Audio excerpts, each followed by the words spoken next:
রোজা পালন করা মানে শুধু ফ্যাটকে উপবাস রাখা নয়, শুধু হারাবিনা কামবাদ থেকে বিরত থাকা নয়, দিনের বেলা এগুলো থেকে শুধু বিরত থাকা নয়, বরং প্রতিটা অঙ্গ প্রত্যঙ্গের রোজা আছে, প্রতিটা অঙ্গ প্রত্যঙ্গের রোজা আছে।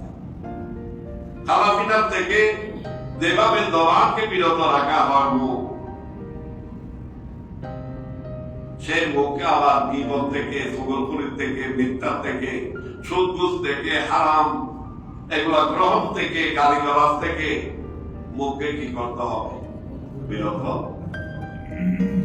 যেগুলা দেখার প্রতি শরীয়ত নিষিদ্ধ করেছেন যেগুলোর থেকে নিজের চোখকে হেফাজত, যেগুলো শোনার থেকে শরীয়ত নিষেধ করেছেন এগুলার থেকে কানকে হেফাজত, যেগুলা হারাম করেছেন এগুলা গ্রহণ থেকে হাতকে নিরাপদ রাখতে, কোন কাজ যেদিকে যাওয়াটা নিষেধ এগুলোর দিকে যাওয়ার থেকে নিজের ফাঁকে বিরত। এভাবে মস্তিষ্কের ব্রেনের দেয়ালের মধ্যে রোজা আছে কি নেই? এই ধরনের রোজাদারের মর্যাদার বর্ণনা আজকের খুতবার মধ্যে দুটো হাদিস এসেছে। এক হাদিসে বলা হচ্ছে কুলুবু ফামিসাইলে আতিয়াবু মির রিহিল মিস, রব্বুল আলামিনের কাছে এই ধরনের রোজাদার, তারা প্রকৃত রোজাদার, আল্লাহর উদ্দেশ্যে, আল্লাহর সন্তুষ্টির জন্য তাদের যখন হারামিনা থেকে জবান বা মুখটা বিরত থাকে, সাধারণত মুখ দিয়ে একটা দুর্গন্ধ বের হয় কি হয়? নবী বলতেছেন এটা আল্লাহর নিকট যদি আমাদের কাছে এটা দুর্গন্ধ, কিন্তু রব্বুল আলামিনের কাছে এটা মিশকে আম্বরের চাইতে অধিক সুগন্ধ।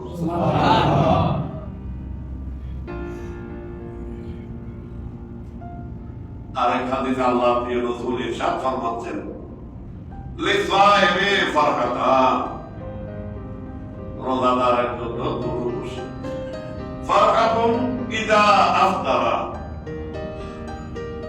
ইফতারের সময় রোজাদার যখন ইফতারের সামনে নিয়ে বসে, এটা একটা অনন্য খুশি।